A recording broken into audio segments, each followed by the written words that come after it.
Bonjour les enfants. Alors pour votre école à la maison, je vais vous relire l'histoire du chat botté, au cas où vous en ayez besoin pour vos travaux, ou simplement si vous voulez la réentendre. Le chat botté, d'après un conte de Charles Perrault, illustré par Gwen Keraval, aux éditions du Père Castor.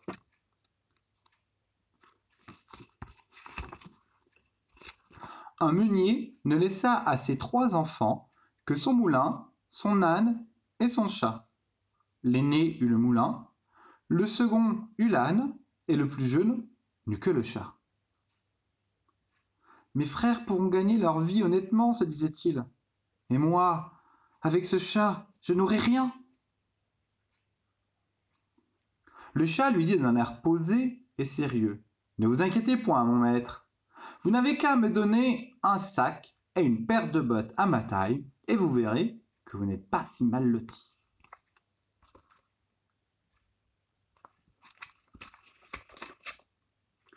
Le jeune homme n'y crut pas trop, mais il avait vu faire tant de tours pour prendre des rats et des souris, qu'il fit ce que le chat lui dit. Lorsque le chat eut ce qu'il avait demandé, il se botta bravement et, le sac sur son épaule, s'en alla dans un champ. Il y mit du son et des feuilles et s'étendit à côté, comme s'il eût été mort, et attendit. Aussitôt, un lapin entra dans le sac. Le chat botté, tirant sur les cordons, le captura.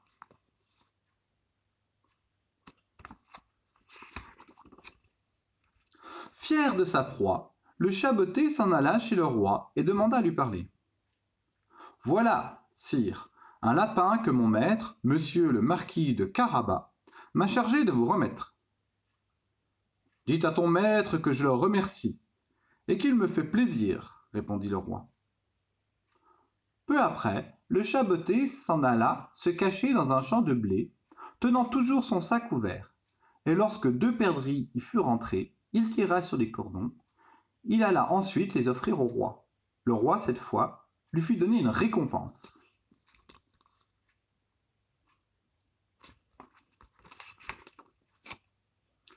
Le chat botté continua à porter de temps en temps au roi du gibier.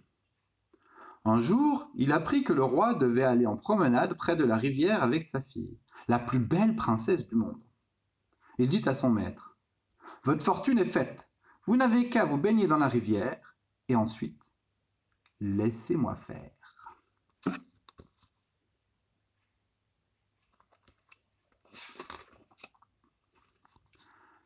Alors que le jeune homme se baignait, le carrosse du roi vint à passer et le chat botté se mit à crier « Au secours, au secours! Monsieur le marquis de Carabas se noie !» Le roi, reconnaissant le chat, ordonna à ses gardes de porter secours au marquis. Le chat botté s'approcha du carrosse. « Sire, dit-il, pendant que mon maître se baignait, des voleurs ont emporté ses habits. » En réalité, le chat botté les avait cachés. Le roi ordonna aussitôt à ses officiers d'apporter un de ses plus beaux habits.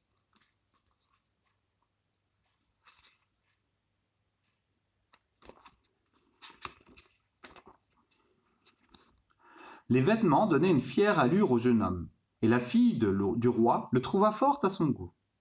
Alors le roi proposa au marquis de les accompagner en promenade.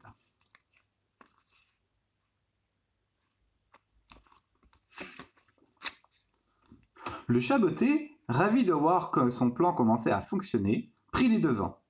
Il interpella des paysans. « Si vous ne dites pas au roi que ce pré appartient au marquis de Carabas, vous serez hachés menus comme de la chair à pâté. » Le roi ne manqua pas de demander aux paysans à qui appartenait le pré. « C'est à monsieur le marquis de Carabas, disent-ils tous ensemble, car le chat leur avait fait peur.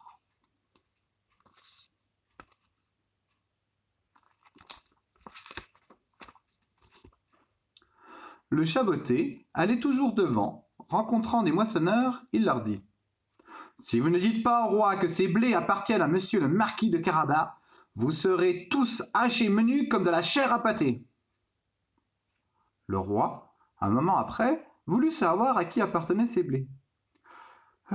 C'est à monsieur le marquis de Carabas, répondirent les moissonneurs.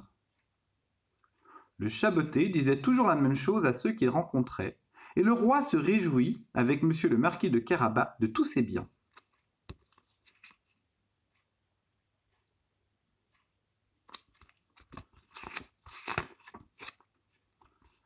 Le chaboté arriva enfin dans un beau château dont le maître était un ogre.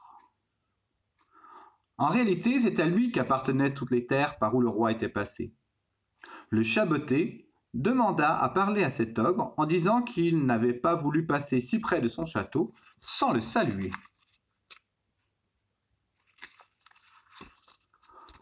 On m'a assuré, dit le chaboté, que vous aviez le don de vous changer en toutes sortes d'animaux.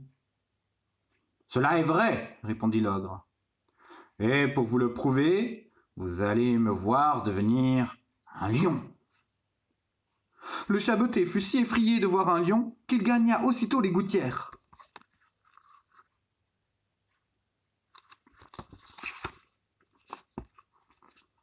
On m'a assuré, encore, dit le chaboté, que vous aviez aussi le pouvoir de prendre la forme de plus petits animaux, par exemple un rat ou une souris. Oh, mais je crois que cela est tout à fait impossible. Impossible, reprit l'ogre. Vous allez voir. Et l'ogre se changea en souris. Le chaboté se jeta sur lui et le mangea.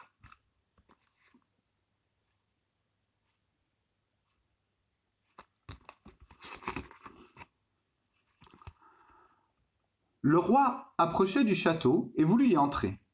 Le chaboté courut au-devant du carrosse qui passait sur le pont-levis et dit au roi: « Que votre majesté soit la bienvenue dans le château de monsieur le marquis de Carabas. »« Comment?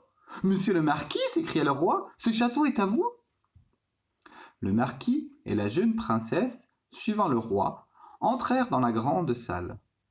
Ils trouvèrent une magnifique collation que l'ogre avait fait préparer pour lui et ses amis.